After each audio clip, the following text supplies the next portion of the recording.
को। जय जय गोविंद गोविंद गोपाल हरि, जय जय गोविंद गोविंद गोपाल हरि, राधे गोविंद गोविंद गोपाल हरि, कृष्ण गोविंद गोविंद गोपाल हरि, राधे गोविंद गोविंद गोपाल हरि, प्यारो गोविंद गोविंद गोपाल हरि, मेरो गोविंद गोविंद गोपाल हरि, जय जय गोविंद गोविंद गोपाल हरि, जय जय गोविंद गोविंद गोपाल हरि। जय श्री कृष्णा। आज के इस गीता प्रवचन सत्र में आप सबका स्वागत है।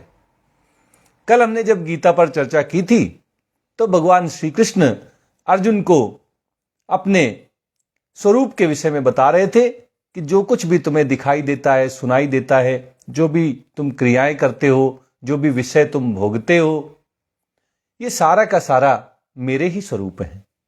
ये सब कुछ मैं ही हूं। भगवान ने कहा था, अहम क्रतु अहम यज्ञः स्वधा अहम अहम औषधम।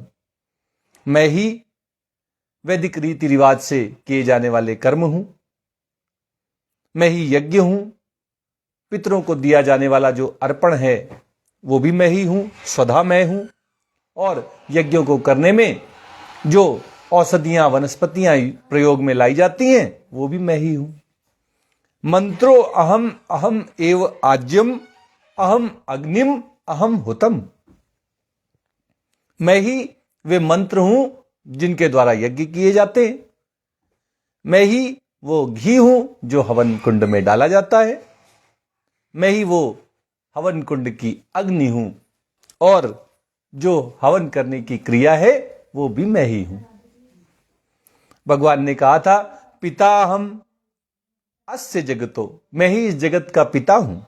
माता धाता, जगत को धारण करने वाला, पालन पोषण करने वाला भी मैं ही हूं। पितामह, ब्रह्मा का भी पिता होने से मैं जगत का पितामह हूं। वेद्यम, वेदों के द्वारा जानने योग्य भी मैं ही हूं। पवित्रम, जो पवित्रता है वो भी मेरा ही स्वरूप है। ओमकारम, ओमकार भी मेरा स्वरूप है। ऋग साम यजुरेव चा, ये जो तीनों वेद हैं, ऋग्वेद, यजुर्वेद, सामवेद, ये भी मेरे स्वरूप हैं। गति, मनुष्य के जीवन का जो परम लक्ष्य है उसका वो लक्ष्य, वो गति मैं ही हूं। भर्ता, मैं ही सबका स्वामी हूं, सबका मालिक हूं। प्रभु, मैं ही सबका प्रभु हूं। मैं देवताओं का भी ईश्वर हूं। साक्षी, भगवान साक्षी हैं सभी जीवों के कर्मों के, सबके साक्षी भगवान हैं। निवासः, सबका निवास स्थान भगवान ही है, सब भगवान में ही रहते हैं। शरणम, भगवान शरणागत वत्सल हैं, सबको अपनी शरण में लाते हैं, सबको अपनी शरण प्रदान करते हैं। सुहृत, भगवान सबके हितैषी हैं, सबका भला चाहने वाले हैं, सबका कल्याण करने वाले हैं। प्रभवः, भगवान इस संपूर्ण संसार की, अखिल ब्रह्मांड की उत्पत्ति का स्रोत हैं, प्रभव हैं। और प्रलयः, भगवान ही सबके जितने नाशवान पदार्थ हैं वो नष्ट होकर भगवान में ही मिल जाते हैं। सबको नष्ट करने वाले भगवान ही हैं। स्थानम, भगवान कहते हैं कि मैं ही सबको स्थान प्रदान करता हूं जिसमें वो अपने जीवन के लिए आवश्यक वस्तुओं का उपभोग कर पाते हैं। सब मुझ में ही रहते हैं। स्थान भी मैं ही हूं। निधानम, और भगवान कहते हैं मैं भंडार हूं, सब आवश्यकता की वस्तुएं प्रदान करता हूं। मैं ही तो भंडार हूं, मैं ही निधान हूं। बीजम अव्ययम, भगवान कह रहे हैं मैं अविनाशी बीज हूं। लौकिक बीज तो वृक्ष उत्पन्न करते हैं और नष्ट हो जाते हैं, लेकिन भगवान अनादि हैं, अनंत हैं, अविनाशी हैं। इसके अलावा भी भगवान ने कहा कि तपाम्य हम अहम वर्षम निगृहणामि उत्सृजामि च। सूर्य बनकर मैं ही तपता हूं, जल का अवशोषण करता हूं और फिर बारिश बनकर मैं ही जल को वापस पृथ्वी पर बरसा देता हूं। अमृतम चैव मृत्युश्च, अमृत भी मैं ही हूं और मृत्यु भी मैं ही हूं। सत असत चाहम अर्जुन, भगवान कहते हैं अर्जुन अब मैं ज्यादा क्या बताऊं, सत और असत दो ही हैं, कोई तीसरा तो नहीं है। भगवान कहते हैं सत असत च अहम अर्जुन, सत असत सब मेरा ही स्वरूप है, मैं ही मैं हूं, मेरे अलावा और किसी की कोई सत्ता नहीं। वासुदेवः सर्वम, सब कुछ भगवान श्री कृष्ण ही है। ये सब अपने विषय में बताने के बाद अब भगवान अर्जुन से कहते हैं कि वैसे तो सब कुछ मेरा ही स्वरूप है, सब मेरे ही बनाए हुए हैं, लेकिन जो कामनाएं, इच्छाएं, वासनाएं हैं ये संसार में मनुष्यों को रचा पचा देती हैं, उनको मेरी याद नहीं दिलाती। वे तो ज्यादा से ज्यादा सुखों को, भोगों को, ऐश्वर्यों को पाने में ही लगे रहते हैं, उन्हीं के पीछे पागलों के जैसे भागते रहते हैं। भगवान ने कहा त्रैविद्या माम सोमपाह पूत पापा यज्ञैरिष्ट्वा स्वर्गतिम प्रार्थयन्ते। त्रैविद्या माम सोमपाह पूत पापा यज्ञैरिष्ट्वा स्वर्गतिम प्रार्थयन्ते। ते पुण्यमासाद्य सुरेंद्र लोक मश्नन्ति दिव्यान दिविदेव भोगान। भगवान कह रहे हैं कि जो तीनों वेद जिनको मैंने अपना स्वरूप बताया, कुछ लोग उन ऋग्वेद, यजुर्वेद और सामवेद में आने वाले जो कर्म कांड भाग हैं, सकाम कर्म हैं, उनके प्रति अत्यधिक आकृष्ट हो जाते हैं। वो वेदों का उद्देश्य बस उन सकाम कर्मों को,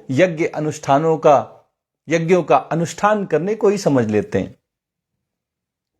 वेदों में एक भाग सकाम कर्मों का है उन लोगों के लिए जिनके मन में अभी संसार रचा पचा है, ताकि वो यज्ञों, दान, तप इन क्रियाओं के माध्यम से शुद्ध हो जाएं। लेकिन वो क्या करते हैं, वो सोचते हैं कि बस यही उद्देश्य है कि हम ज्यादा से ज्यादा दान करें, तप करें, यज्ञ करें और हम इंद्र को प्रसन्न कर लें। देवताओं का, स्वर्ग का जो अधिपति है, उन इंद्र देवता को प्रसन्न करके हम स्वर्ग लोक को चले जाएं। धरती के भोग और ऐश्वर्य उनको पूरे नहीं पड़ते, वो तो इनसे भी ज्यादा भोग ऐश्वर्य चाहते हैं। वो चाहते कि हम स्वर्ग में चले जाएं, नंदन वन में जाके रहें, अप्सराओं के साथ रहें और हम भी देवताओं के जैसे मदिरा पान करें। वो तो इसी राह में चल पड़ते हैं कि ज्यादा से ज्यादा सुख मिलेंगे, ज्यादा से ज्यादा भोग ऐश्वर्य मिलेंगे, चलो स्वर्ग की कामना करते हैं। स्वर्ग की प्राप्ति के लिए यज्ञों का अनुष्ठान करते हैं, तपस्या करते हैं, दान देते हैं और बदले में स्वर्ग चाहते हैं। त्रैविद्या माम सोमपाह पूत पापा, और एक सोमवल्ली, सोमलता नाम की एक लता होती है, इसके रस का बड़ा महत्व बताया गया है। सकाम कर्मी इस सोमलता के, सोमवल्ली के रस को पीकर पापों से मुक्त हो जाते हैं, अपने पापों को नष्ट कर देते हैं। तो दो काम करते हैं, एक तो सकाम कर्मों का, यज्ञों का, तप का, दान का अनुष्ठान करते हैं और सोम रस को पीते हैं। और इस तरह वो स्वर्ग के जो प्राप्ति कराने में जो प्रतिबंधक कारक हैं, जो प्रतिबंध लगाते हैं, उन सब पापों को नष्ट कर देते हैं। तो जब स्वर्ग जाने की जो रुकावटें थीं वो दूर हो जाती हैं, तो उनको स्वर्ग की प्राप्ति हो जाती है। भगवान कहते हैं यज्ञै इष्ट्वा स्वर्गतिम प्रार्थयन्ते।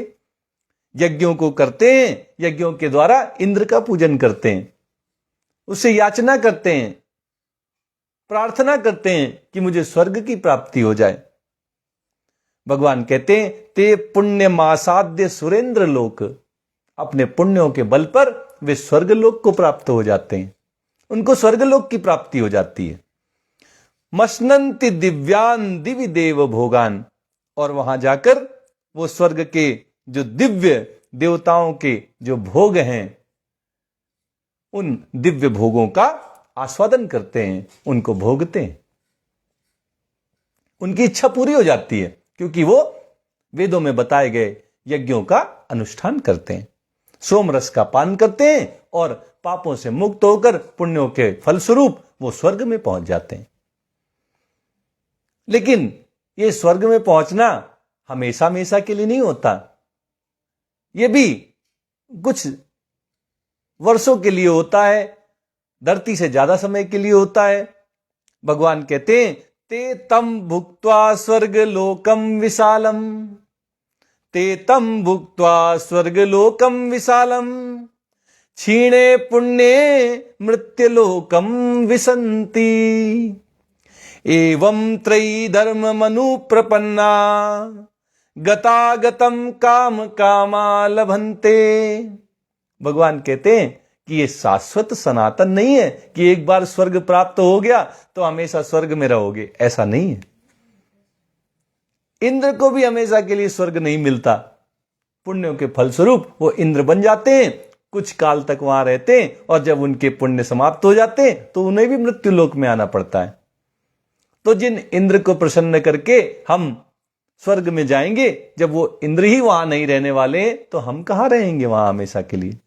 भगवान कहते हैं, ते तम भुक्त्वा स्वर्ग लोकम विशालम, स्वर्ग लोक विशाल है, वहां के सुख भोग ऐश्वर्य सब अत्यधिक मात्रा में है, धरती से कई गुना ज्यादा है और इसलिए उसको विशाल स्वर्ग लोक कहा गया। ते तम भुक्त्वा, वहां जाकर वे जिन सुख भोगों को पाने के लिए स्वर्ग की कामना करके गए थे, स्वर्ग प्राप्त होने पर वहां खूब भोग भोगते हैं,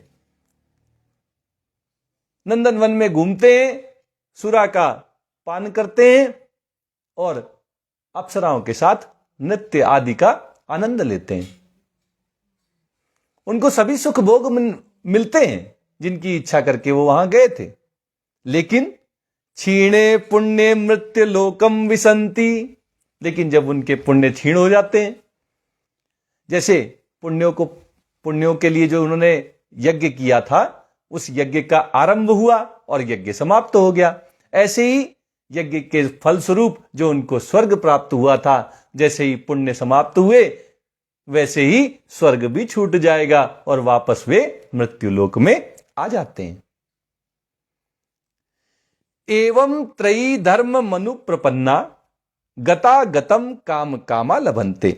इस प्रकार तीनों वेदों में जो सकाम कर्म यज्ञ अनुष्ठान बताए गए हैं, उनका जो आश्रय लेते हैं, उनके आश्रित होकर उनकी कामना से, स्वर्ग की कामना से जो उनका अनुष्ठान करते हैं, भगवान कहते हैं कि भोगों की कामना करने वाले मनुष्य गतागतम लभन्ते, उनको बस आना जाना प्राप्त होता है, उनकी मुक्ति नहीं होती।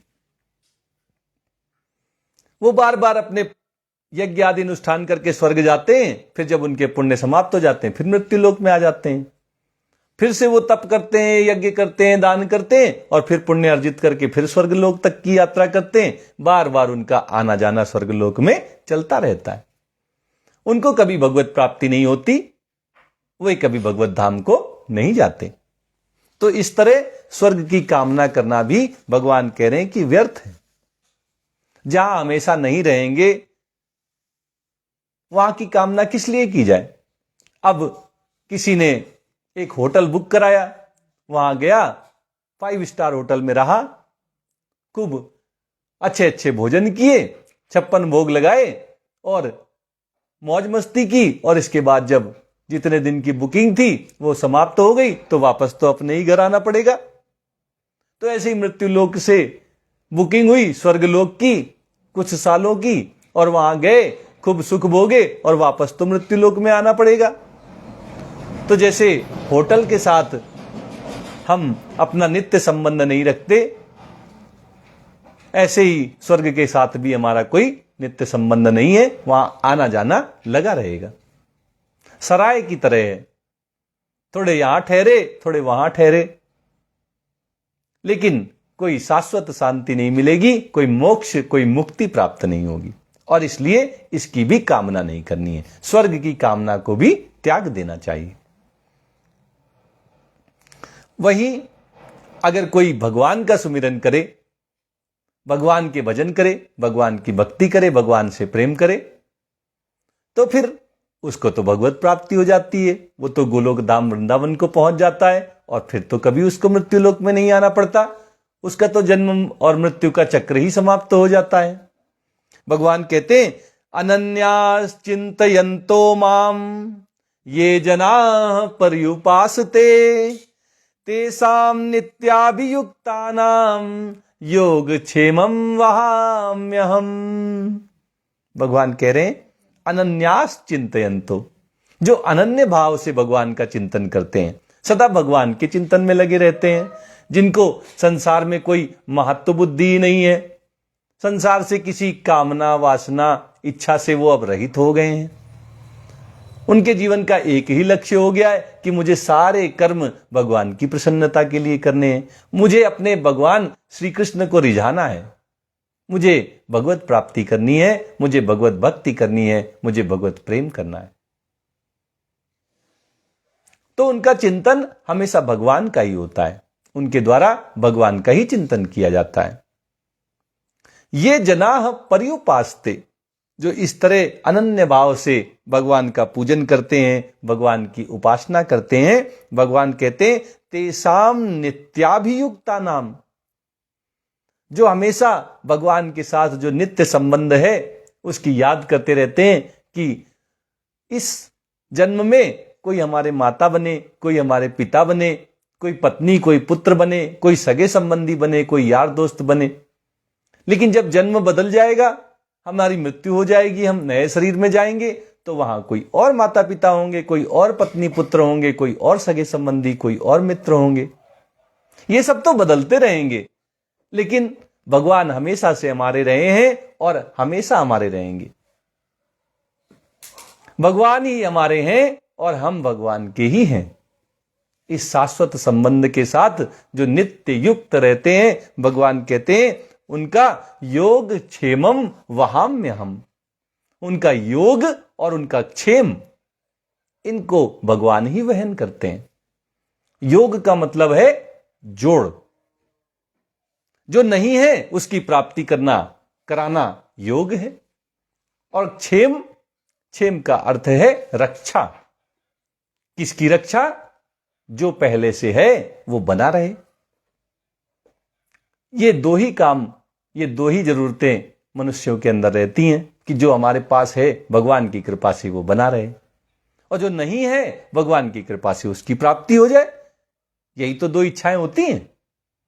तो भगवान कहते हैं ये योग और क्षेम अपने अनन्य भक्तों का मैं वहन करता हूं, उनके लिए जो जरूरी चीजें हैं मैं मुहैया कराता हूं, उनको प्रदान करता हूं, और जो उनके पास है उसकी रक्षा करता हूं। लेकिन किनकी? जो अनन्य भाव से भगवान का चिंतन करते हैं, भगवान का भजन करते हैं, भगवान की उपासना करते हैं, नित्य भगवान के शाश्वत संबंध, मैं भगवान का हूं, भगवान मेरे हैं, इससे नित्य युक्त रहते हैं। ऐसे अनन्य भक्तों के योग क्षेम का वहन भगवान स्वयं करते हैं। जैसे जो बच्चा मां को बहुत प्यारा होता है तो उसको अपनी फिक्र नहीं करनी पड़ती, मां उसका सब ख्याल रखती है। उसको समय से भोजन देना, पानी देना, उसके कपड़े बदलना, ये सारे कार्य मां करती रहती है। ऐसे ही जो भगवान के चिंतन में बच्चों की भांति लग जाते हैं, हमेशा भगवान के चिंतन में लगे रहते हैं, उनके लिए भगवान भी मां की तरह सारी व्यवस्थाएं करते हैं।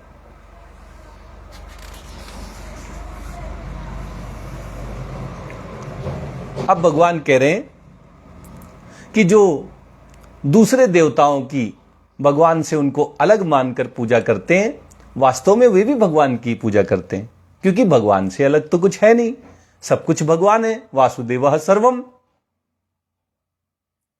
तो जिन देवताओं की कोई पूजा करने जा रहा है वो भी तो भगवान का ही स्वरूप है, भगवान के ही बनाए हुए हैं। तो भगवान कहते हैं ये प्यन्य देवता भक्ता यजन्ते श्रद्धयान्विता तेपि मामेव कौन्तेय यजन्त्य विधि पूर्वकम। भगवान कहते हैं कि जो दूसरे देवताओं की भक्ति में लग जाते हैं, इंद्र आदि देवताओं को प्रसन्न करने के लिए जो यज्ञ आदि का अनुष्ठान करने लगते हैं, दान तप इन सकाम कर्मों को करने लगते हैं, इनके फलस्वरूप वो स्वर्ग आदि के चाहते हैं, उनकी इच्छा करते हैं कि मुझे सुख भोग मिल जाए। यजन्ते श्रद्धयान्विता, और उन देवताओं की श्रद्धा पूर्वक पूजा करते हैं, उनकी उपासना करते हैं। लेकिन करते हैं कैसे? उनको भगवान का स्वरूप नहीं मानते, उनको अलग मानते हैं कि ये भगवान श्री कृष्ण से अलग हैं, ये इंद्र हैं, ये शनि हैं, और उनकी पूजा में लगे रहते हैं। भगवान कहते हैं तेपि मामेव कौन्तेय यजन्ते अविधि पूर्वकम।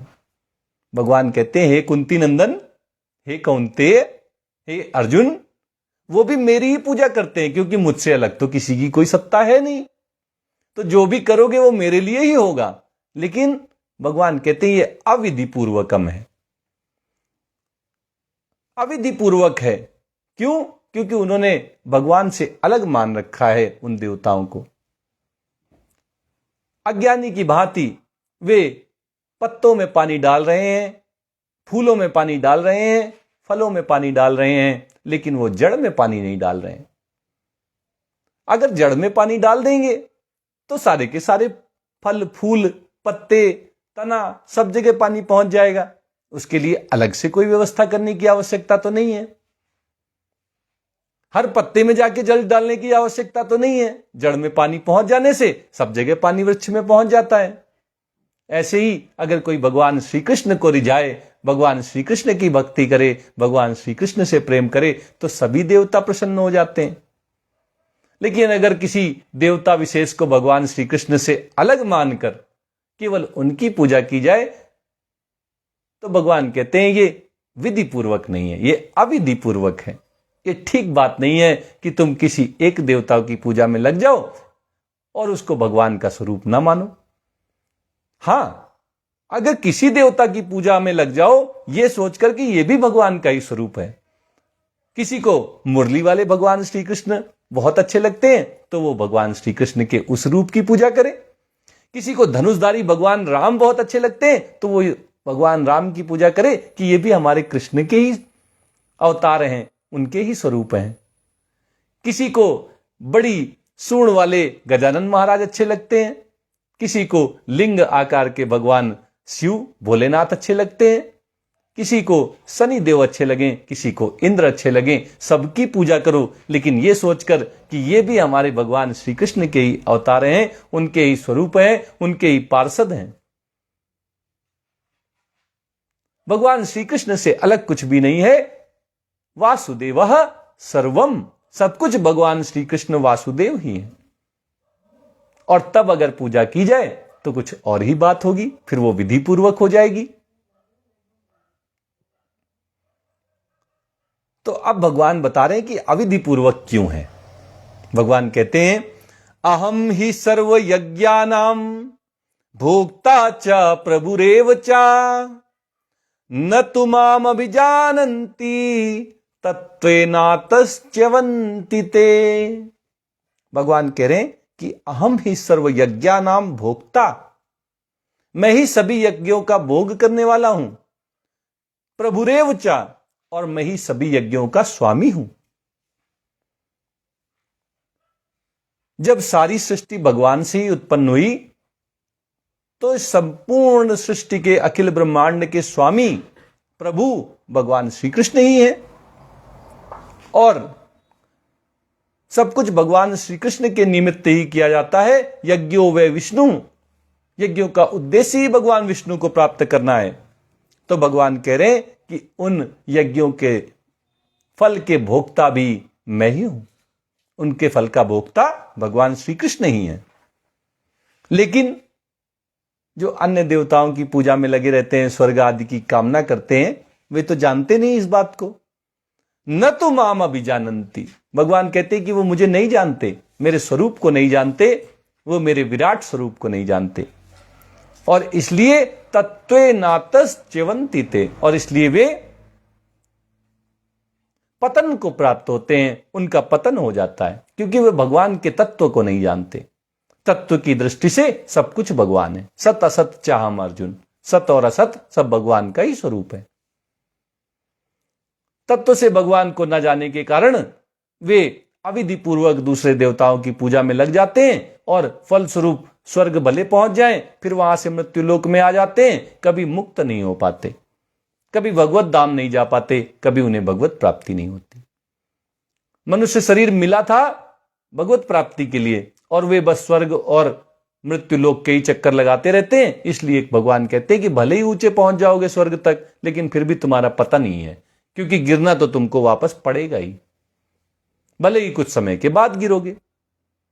इसलिए भगवान कहते हैं कि जो भगवान को न जानकर और दूसरे देवताओं को प्रसन्न करने में लगे रहते हैं, ये नहीं जानते कि सब कुछ एक ही परमपिता परमेश्वर भगवान श्री कृष्ण का बनाया हुआ है, उनका पतन हो जाता है। वे जन्म मरण के चक्र में घूमते रहते हैं, उनकी कभी मुक्ति, उनको कभी मोक्ष प्राप्त नहीं होता।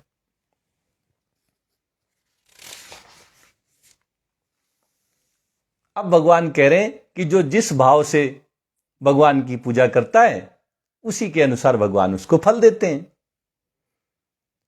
यान्ति देवव्रता देवान पितृन यान्ति पितृव्रता भूतानि यान्ति भूतेज्या यान्ति मदयाजिनोपि माम। भगवान कह रहे हैं जो जिस भाव से सुमिरन करेगा वो उसी भाव से युक्त हो जाएगा। अगर कोई देवताओं की पूजा करता है सकाम भाव से स्वर्ग आदि की प्राप्ति के लिए, तो उसको देवताओं की प्राप्ति हो जाती है, वो स्वर्ग में पहुंच जाता है, देवताओं के साथ रहने का सौभाग्य पाता है। पितृन यान्ति पितृव्रता, जो पितरों को प्रसन्न करने के लिए, उनको संतुष्ट करने के लिए उनका उपासना, उनका पूजन करते रहते हैं, उनको पितृलोक की प्राप्ति हो जाती है। वे अपने पितरों के साथ रहते हैं, उनकी सेवा करने का सौभाग्य पाते हैं। भूतानि यान्ति भूतेज्या, और जो भूत प्रेतों को प्रसन्न करने में लग जाते हैं, भूत प्रेतों को खुश करने के लिए वो जो यज्ञ करते हैं, शमशान में पूजा आराधना करते हैं, भगवान कहते हैं उनको भूत प्रेतों की प्राप्ति हो जाती है। उनको भूत प्रेत प्रसन्न होकर अपने साथ रहने का सौभाग्य देते हैं, उनकी इच्छाओं को, उनकी कामनाओं को पूरी करते हैं। यान्ति मद याजिनोपि माम, और जो भगवान का पूजन करते हैं, भगवान की आराधना करते हैं, भगवान कहते हैं कि मेरी उपासना, मेरा पूजन करने वाले मुझको प्राप्त हो जाते हैं। उनको भगवत धाम गोलोक वृंदावन की प्राप्ति हो जाती है। वो हमेशा के लिए भगवान श्री कृष्ण के साथ आनंद पूर्वक रहते हैं। जो जैसी इच्छा रखता है भगवान उसकी उस इच्छा को वैसे ही पूरा करते हैं।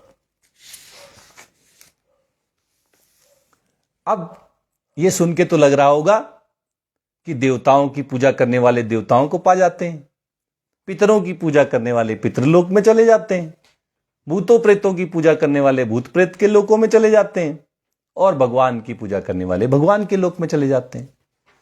जब यज्ञों के अनुष्ठान के द्वारा देवताओं को प्रसन्न कर पाते हैं, तो भगवान को प्रसन्न करने के लिए तो बड़ा यज्ञ, बड़ा तप, बड़ा दान करना पड़ेगा। ऐसा कुछ नहीं है। इस संशय को, इस संदेह को मिटाने के लिए भगवान कहते हैं पत्रम पुष्पम फलम तोयम यो मे भक्त्या प्रयच्छति तदहम भक्ति उप्रतम अस्नामी प्रयतात्मनः। भगवान कहते हैं पत्रम पुष्पम फलम तोयम, चाहे भगवान में प्रेम पूर्वक भगवान के ऊपर आप कोई पत्र चढ़ा दें, तुलसी दल चढ़ा दें, चाहे पुष्पम, चाहे कोई विष्णुकांता का फूल चढ़ा दें, कोई फूल चढ़ा दें। फलम, भगवान को प्रसन्न करने के लिए कभी केले का फल चढ़ा दें या कोई फल चढ़ा दें। तोयम, या प्रेम पूर्वक भगवान पर पानी ही समर्पित कर दें, भगवान को पानी चढ़ा दें। यो में भक्त्या प्रयच्छति, भगवान का भक्त प्रेम पूर्वक जो भी भगवान को देता है, भगवान कहते हैं तद अहम भक्ति उपहृतम, प्रेम पूर्वक दिए गए उस उपहार को, उस भेंट को अस्नामी प्रयतात्मनः, मैं स्वीकार कर लेता हूं। भगवान तो कह रहे मैं खा लेता हूं। चाहे कोई पत्र दे वो भगवान उसको भी खा लेते हैं, चाहे कोई पुष्प दे उसको भी खा लेते हैं, कोई फल दे उसको भी खा लेते हैं, और कोई जल दे उसको भी खा लेते हैं। आत्मसात कर लेते हैं, उसको अपने में मिला लेते हैं, उसको स्वीकार कर लेते हैं। लेकिन शर्त है प्रयतात्मनः, जिसने अपने मन को संयमित कर लिया है, अपने अंतःकरण को परमात्मा के श्री चरणों में समर्पित कर दिया है, ऐसे भक्त के द्वारा जो भी पत्र पुष्प फल जल जो भी दिया जाता है, भगवान प्रेम पूर्वक दिए गए उस उपहार को, उस भेंट को स्वीकार कर लेते हैं, उसी को पूर्णत्व का दर्जा दे देते हैं, उसको पूरे पूरा स्वीकार कर लेते हैं। जैसे पत्र का अगर उदाहरण लें तो एक बार पत्र तो माता कुंती के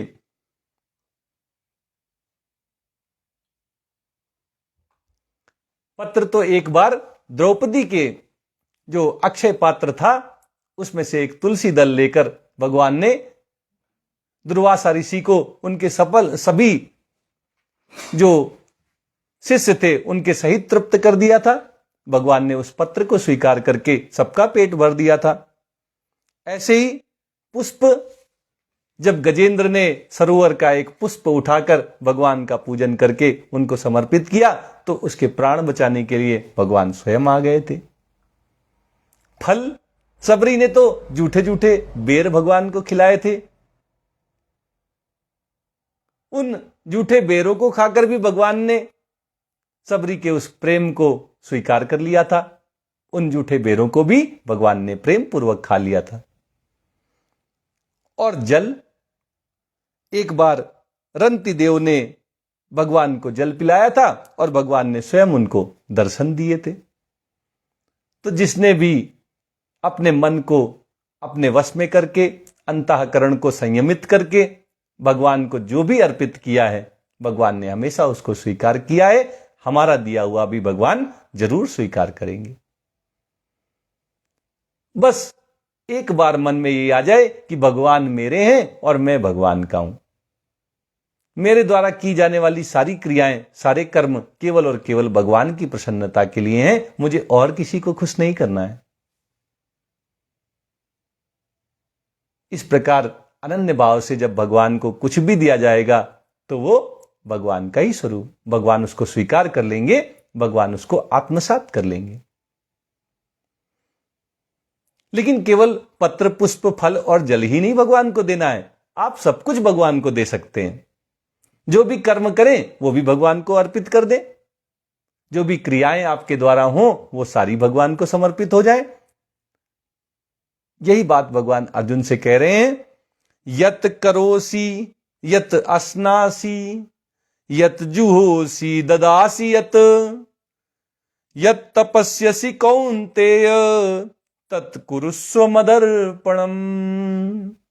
भगवान कह रहे हैं कि हे कुंती नंदन, हे कौन्तेय, हे अर्जुन, सब कुछ मुझे अर्पित कर दो। खाली पत्र पुष्प फल जल ना सोचो, सब कुछ मुझे अर्पित करते हुए करो। जब सब कुछ मुझे अर्पित कर दोगे, परमपिता परमेश्वर भगवान श्री कृष्ण के चरणों में समर्पित कर दोगे, तो तुम्हारे पास कुछ बचेगा ही नहीं। अच्छा, ये जो सब कुछ मिला है ये कहां से आया है? ये सब भी तो भगवान श्री कृष्ण से आया है। और इसीलिए हम क्या कहते हैं, त्वदीयम वस्तु गोविंदम तुभ्यमेव समर्पये। भगवान आपका ही दिया हुआ है, आपको ही समर्पित कर रहा हूं। इसमें मेरा कोई बड़प्पन नहीं है। देने वाले भी आप ही थे और लेने वाले भी आप ही हो, तो मेरा क्या था? इस तरह कर्तापन और भोक्तापन, इन दोनों से छुटकारा मिल जाता है और मनुष्य को भगवत प्राप्ति हो जाती है। भगवान कहते हैं यत करोसी, जो कुछ भी करते हो, कुछ ना कुछ तो दिन भर करते ही हो, जो कुछ भी करते हो, कोई विशेष नहीं कि जब पूजा करें वही भगवान को समर्पित करें। जो भी दिन भर में किया उसको भगवान को समर्पित कर दो कि हे प्रभु, आपकी कृपा से आज ये कर्म मुझे करने पड़े, ये क्रियाएं मेरे मन, बुद्धि, वाणी और इंद्रियों के द्वारा हुई, ये सब आपको समर्पित करता हूं। हे प्रभु, इनको स्वीकार कीजिए। यत करोसी, जो कुछ, यद अस्नासी, जो भी भोजन करते हो, भगवान का चरणामृत नहीं, भगवान को लगाया हुआ भोग नहीं, उसका बचा हुआ भाग नहीं। भगवान कह रहे यद अस्नासी, जो कुछ खाओ सब भगवान स्वीकार कर लेंगे, बस एक बार प्रेम पूर्वक उनको अर्पित तो करो। खाओ चाहे जो कुछ, सब भगवान को अर्पित करते हुए का, और जो कुछ खाया वो सब भगवान आपके लिए, आपका दिया हुआ मुझे खाने को मिला, और ये खा के जो प्रसन्नता हुई, जो संतुष्टि हुई, वो भी भगवान आपको समर्पित कर देता हूं। यद जुहोसी, जो भी यज्ञ आदि अनुष्ठान किए जाए उन सबको भी भगवान को अर्पित कर दो। इदम कृष्णाय इदम न मम, ये भगवान श्री कृष्ण के लिए है, ये मेरे लिए नहीं है, वो भी भगवान को अर्पित कर दो, उनसे कुछ कामना ना रखो। ददासियत, जो भी दान करो उसको भी भगवान की प्रसन्नता के लिए कर दो, भगवान को अर्पित करते हुए कर दो। उसके बदले में मुझे स्वर्ग मिल जाए, मुझे पुत्र मिल जाए, मुझे पत्नी मिल जाए, ऐसी कोई इच्छा मत रखो। धन की कामना से दान मत करो कि वापस लौटकर 100 गुना होकर आएगा, उसको भगवान को अर्पित कर दो। भगवान, ये आपकी कृपा से मुझे प्राप्त हुआ था और आज मैंने दान करके इसको आपको ही अर्पित कर दिया है। यद तपस्यसी, जो भी तप आपके द्वारा, व्रत आपके द्वारा किए जाते हैं उनको भी भगवान को अर्पित कर दो, उनके बदले में भी कुछ मत मांगो। कह दो भगवान, ये तप मैंने आपकी प्रसन्नता के लिए किए, ये आपका ही दिया हुआ शरीर था, इसको तप के द्वारा शुद्ध करके, जैसे सोना तपाया जाता है तो और भी निखर आता है, मैंने और भी निखार दिया है, ये भी आपको अर्पित करता हूं। कौन्तेय तत्कुरुस्व मदर्पणम, जो भी हो रहा है तुम्हारे द्वारा, जो भी क्रियाएं हो रही हैं, दान की, तप की, यज्ञ की, जो भी तुम्हारे द्वारा कार्य हो रहे हैं वे सारे के सारे भगवान को अर्पित कर दो, और फिर इसके बाद तुम्हारा अपना कुछ नहीं बचेगा, तुम सभी प्रकार के कर्मों से मुक्त हो गए। जो हुआ सब भगवान के लिए हो गया, भगवान को अर्पित हो गया, तो आपका तो कुछ बचा नहीं, तो कौन बंधन में डालेगा? तब निश्चित रूप से भगवत प्राप्ति होनी ही है। भगवान कहते हैं कि इस तरह पत्र, पुष्प, फल, जल जो भी करो, यज्ञ, दान, तप, ये सब मुझे अर्पित करने से होगा क्या? शुभाशुभ फलैरेवं मोक्ष से कर्म बंधनैः संन्यासी योग युक्तात्मा विमुक्तो मामुपेस्यसि। भगवान कह रहे हैं शुभाशुभ फलै एवं, इस तरह सब कुछ भगवान को अर्पित कर देने से शुभ और अशुभ सारे के सारे फल भगवान को ही समर्पित हो गए। मोक्ष से कर्म बंधनई, और तुम कर्मों के बंधन से मुक्त हो गए। अगर तुमने सब कुछ भगवान को ही अर्पित कर दिया तो शुभ और अशुभ फल ये सब भगवान को समर्पित हो जाने से तुम कर्मों के बंधन से मुक्त हो गए। जैसे सत्कर्म, पुण्य कर्म बंधन में बांधने वाले हैं, वो स्वर्ग आदि की प्राप्ति करा देते हैं, ऐसे ही जो पाप कर्म है वे नरक में ले जाते हैं, वे भी कर्मों के बंधन में बांध देते हैं, और ये जन्म मरण का चक्र बार बार चलता रहता है। लेकिन अगर सारे के सारे कर्म भगवान को ही अर्पित हो गए तो आपको किसका प्रायश्चित करना पड़ेगा, या किसकी फलस्वरूप आपको स्वर्ग प्राप्त होगा? कुछ नहीं मिलेगा। जैसे संसार में बहुत सारी घटनाएं हो रही हैं, तो क्या उनका पुण्य, उनका पाप, उनका शुभ, उनका अशुभ फल आपको प्राप्त होता है? आप बताएं। संसार में तो बहुत सारे कार्य हो रहे हैं, तो क्या इनका पुण्य और पाप आपको मिलता है? नहीं मिलता। आपको तो मिलता होगा? नहीं मिलता, किसी को नहीं मिलता। क्यों? क्योंकि उन कर्मों के साथ हमारा कोई संबंध नहीं रहा, और जब संबंध ही नहीं रहा तो उनका फल भी नहीं भोगना पड़ता। उन कर्मों के बंधन में हम कभी फंसते भी नहीं हैं। ऐसे ही हमने कर्म किए और भगवान को अर्पित कर दिए, अब भगवान उनका फल भोगे, हम फलों से मुक्त हो गए। भगवान के भक्त अच्छे पुण्य वाले कर्म करते हैं, उनको भगवान को समर्पित कर देते हैं। पाप कर्म करते नहीं है तो ना पुण्य के बंधन में और ना पाप के बंधन में, किसी बंधन में नहीं फंसते। कर्मों के बंधन से मुक्त होकर भगवान कहते हैं संन्यास योग युक्त आत्मा। संन्यास मतलब त्याग, जो त्याग देता है संसार की कामनाओं, वासनाओं, इच्छाओं को, भोगों को, ऐश्वर्यों को, संसार के साथ संबंध का त्याग कर देता है। योग युक्त आत्मा, और भगवान के साथ जो नित्य संबंध है, मैं भगवान का हूं, भगवान मेरे हैं, इससे युक्त हो जाता है, सदा इससे युक्त रहता है, नित्य युक्ता है। ऐसे मनुष्य को भगवान कहते हैं विमुक्तो माम उपैस्यसि। वो संसार के बंधन से, कर्मों के बंधन से भली भांति मुक्त हो जाता है और उसे भगवत प्राप्ति हो जाती है। माम उपैस्यसि, उसको मुझ परमपिता परमेश्वर भगवान श्री कृष्ण की प्राप्ति हो जाती है। उसको मेरे गोलोक धाम वृंदावन में मेरे साथ आनंद पूर्वक रहने का सौभाग्य प्राप्त हो जाता है। इस तरह भगवान श्री कृष्ण अर्जुन के माध्यम से हम सबको ये शिक्षा दे रहे हैं कि जो कुछ भी क्रियाएं हो हमारे द्वारा, वो सब भगवान को अर्पित कर दी जाएं। फिर समझो कि हम सब चीजों से मुक्त हो गए, न पाप बचेंगे और न पुण्य बचेंगे, फिर तो भगवत प्राप्ति निश्चित है। आज गीता का प्रवचन यहीं तक होगा। आइए भगवान का एक भजन करते हैं और आज के इस सत्र को संपन्न करते हैं।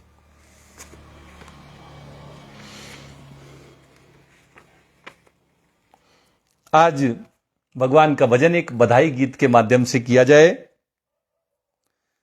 गोकुल में जब भगवान श्री कृष्ण का जन्म होता है तो सब जगह बधाइयां बजती हैं, और ऐसे ही एक बधाई गीत को आज भगवान की प्रसन्नता के लिए, भगवान को रिझाने के लिए हम गाते हैं। जन्मे हैं कृष्ण कन्हाई, गोकुल में देखो बाजे बधाई।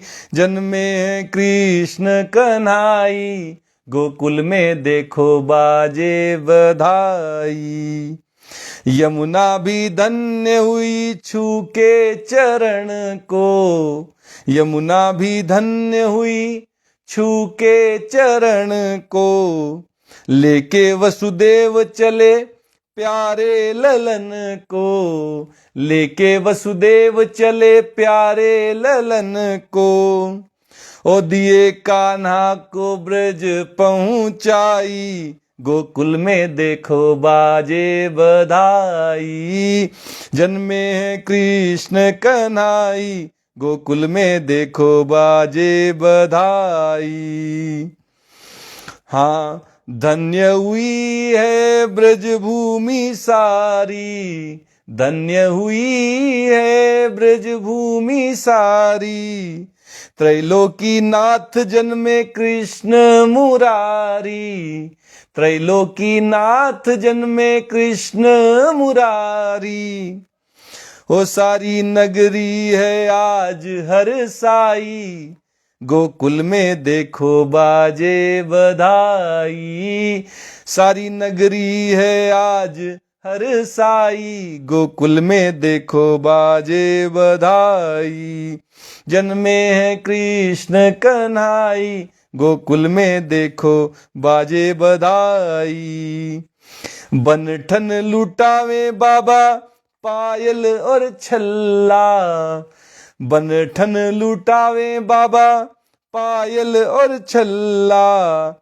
लड़ुआ बटे और बर्फी रसगुल्ला, लड़ुआ बटे और बर्फी रसगुल्ला। देखो मैया तो फूली ना समाई, गोकुल में आज बाजे बधाई, जन्मे हैं कृष्ण कन्हाई, गोकुल में देखो बाजे बधाई। दाऊ लुटावे सोना चांदी और जेवर, दाऊ लुटावे सोना चांदी और जेवर, छाया आनंद आज खुशियां हैं घर घर, छाया आनंद आज खुशियां हैं घर घर।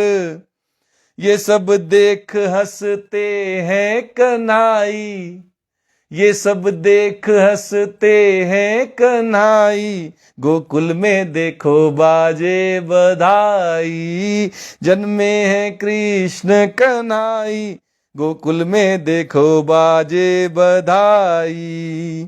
बाजे बधाई देखो बाजे बधाई, बाजे बधाई भैया बाजे बधाई, जन्मे हैं कृष्ण कन्हाई, गोकुल में देखो बाजे बधाई।